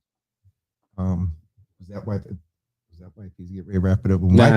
Oh, I was gonna say, wait a minute. We are going to get ready to wrap up. I just can't say, I gotta be respectful to the Globe because they've been following me for it's a long story. So it's like about 10,000 words. So it's gonna be a big one. You're a words guy. You counted the words in the book, 10,000 words in the math. Yeah. So and Stash got 47,000 words. So I didn't hold back on Stash either. So most of those books are gonna be similar length. I'm already starting on the third one. I already started because I can't leave. It was about 4 years between Junior and Stash. Yep. I can't leave that gap because Stash is so violent. I don't want no one to think I'm glorifying. And then leave such a gap. Yeah. Because the third gives you the consequences. You get it? I'm trying to create, and I hope that's the message comes off that way. I'm creating rock stars because I want people to fall in love with these characters just so they can be disappointed with the consequences. Give us a little snippet of the fourth one. So the fourth one. A little, teeny, just. So the fourth one is, that one is tough. Because I didn't go that far. It's because it's hard. That's my little brother. That's my little brother. Oh, that's the last one. And I can tell you how it starts though. Like pretty much it's gonna be emotional. It's a suffering because his point of view is I'm gonna write it. His character from his perspective was how he was influenced. And how for him it was just the loss of his big brother that did it for him. So I'm still talking with some of his friends because I want to include some of them if it makes sense. But the third one though, That's the important one, because that gives you the consequences. That's my big brother after Stash. That gives you the characters. If you know, you know. That gives you Ranger's consequences. That gives you my consequences. That gives you Stash's consequences, right? So Stash's book finishes different than Junior. Junior died in the end of his book, right? Because I wanted the story to be real. Now I get it, but it's too late. They already know, and Stash is on his way. You get it? So, but you're right. Moving forward, I gotta stop that. Yeah, but I'm proud of myself. Why? Because all it took was my little brother for me to believe in myself. All I needed was one person. That and it's And that was old dear. Him just believing in me, pushing me. Now when I talk to him, I'm like, yo, bro, I gotta slow down. Cause now I'm doing too much. I was Mari, y'all about to go on tour. He just did some other interview the other day. You gonna be on a book tour and whatnot? Yeah, I'm trying slow though, but because these steps I pay for them at night, if it makes sense. Cause I suffer from a lot of pain because of the injuries. So if I'm outside, it gotta be worth it. Or it gotta be for the kids. You get it? Like help the kids. But the worth it means a lot. Yeah, you wouldn't have no, because I'm following up like what Mario said is real. Like, and Mario wants to tell the story too. And I'm like, yo, bro, go ahead. Like, you get it? Mario's cool. His family, he has families and they're all parts except ours. You get it? So he has family in all of it. So with him, it's tough for him. He got a lot he got to navigate. He just want all his family members to know, like, yo, I'm serious and I care about all of y'all. I don't want, and he tells me, like, I want my cousins that are into it with each other to put it away. So I got to fix that too. And he tells me what y'all asking is hard. And I'm like, Mario, I know. It's a lot. And some of it is pushed on us systemic. Some of it is just, some of it is young people. They just deal with some stuff, and not to that extreme. But with you two when Mario put the post up, it was nothing for me to just be like, yo, you want to just come do a practice run? We sitting here, Ramilda and Mario was like, and then when they said who Brett was, I was like, well, that's just a given. But then when I put it together that I saw you at the awards thing, it just, the way it's coming together, I think the timing of it is much, much needed, because like I said, as things are getting worse, we're going to need the examples of people coming together, because when these numbers get ready to try to sneak back up, that person that we was referring to at the hall, they can call y'all and be like, yo, we need y'all. And it don't need to be for free. Yeah. Oh, for free. Nah. It doesn't need to be, because everybody be like, no, my guy from the city told me, you ain't charging. I'm like, no, I do this for free. He looked at me and was like, listen, you need to start here. And I looked at it, I was like, what? He's like, this is what everybody's getting. Start here. And I'm like, wow. No, I'm like, man, this is my therapy too. And I know we're not going to go back into that combo. I know what it is, because bro got on me about a couple of things. I know what it is to want to get back and whatnot. I'll just say no. I know you know your worth, but as you start to get out there and whatnot, don't let these people rape and rob and steal from you with your story and whatnot. So I'm about to go a whole different way with that. So, bro, this was fun. Thank you. This is my first one. This is my first one. It was the first one? Yeah. I don't talk to nobody. Okay. You get it? I don't do that. Nah. This was good.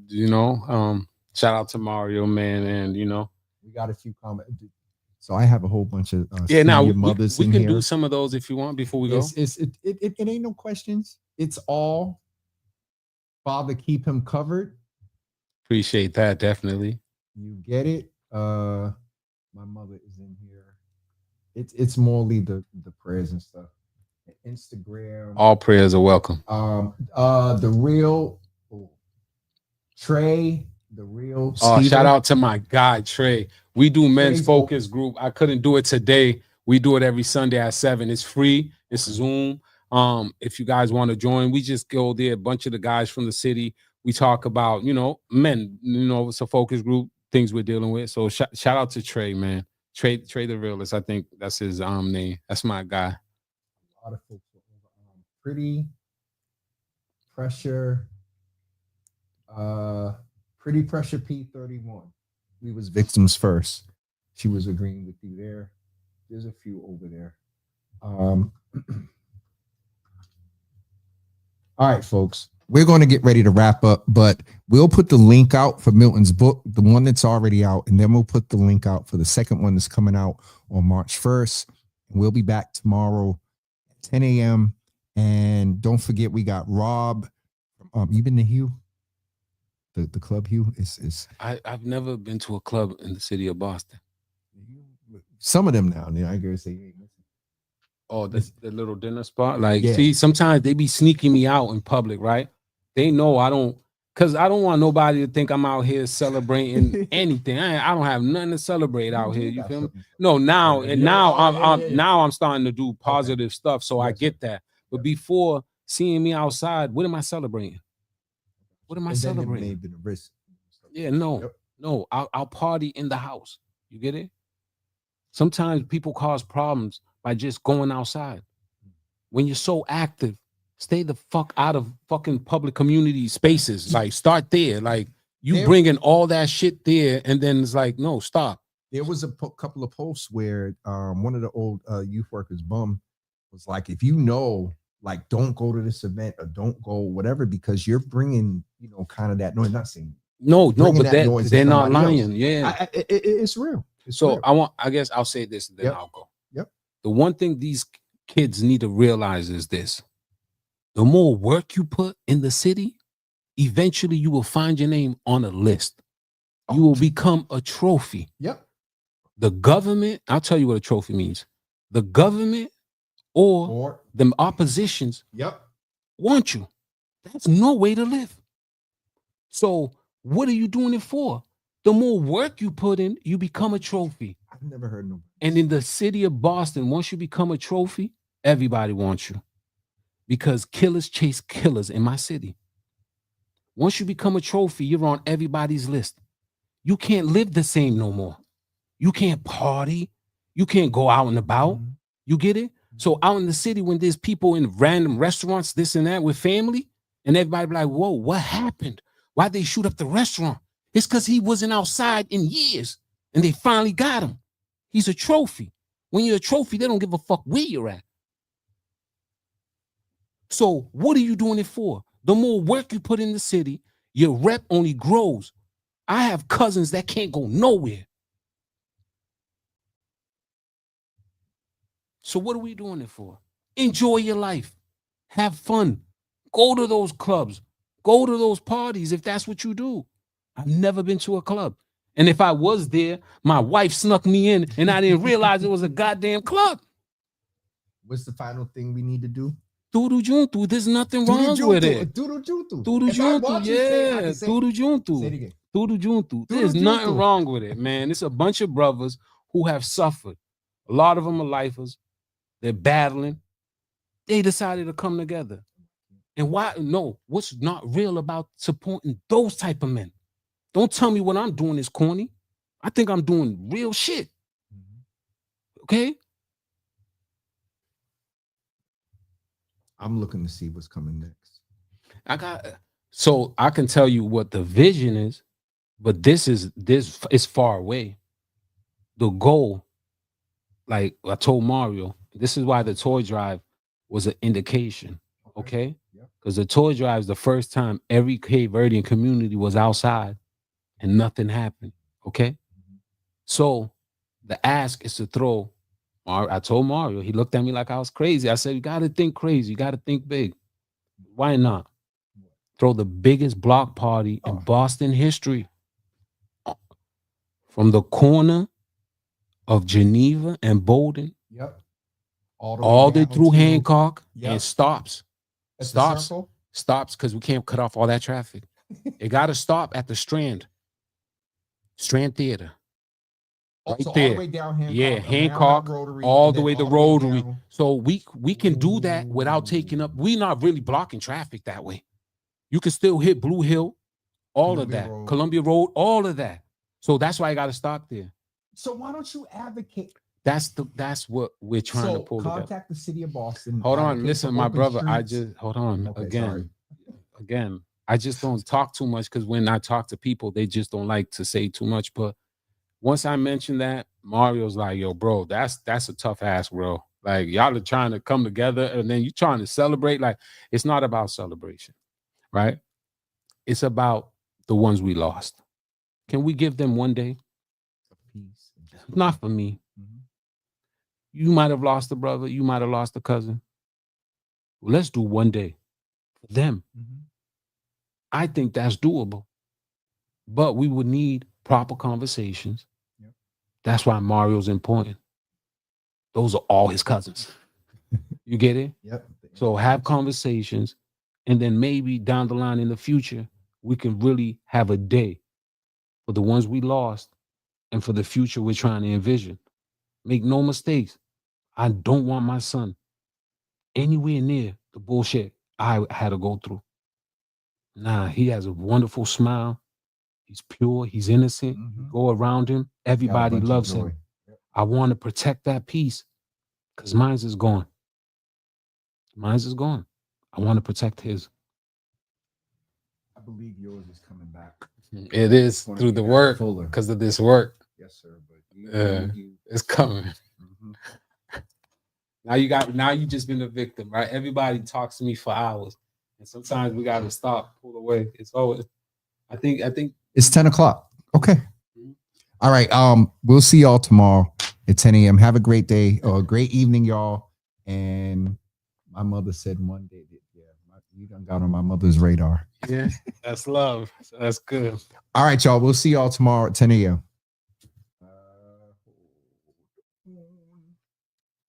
But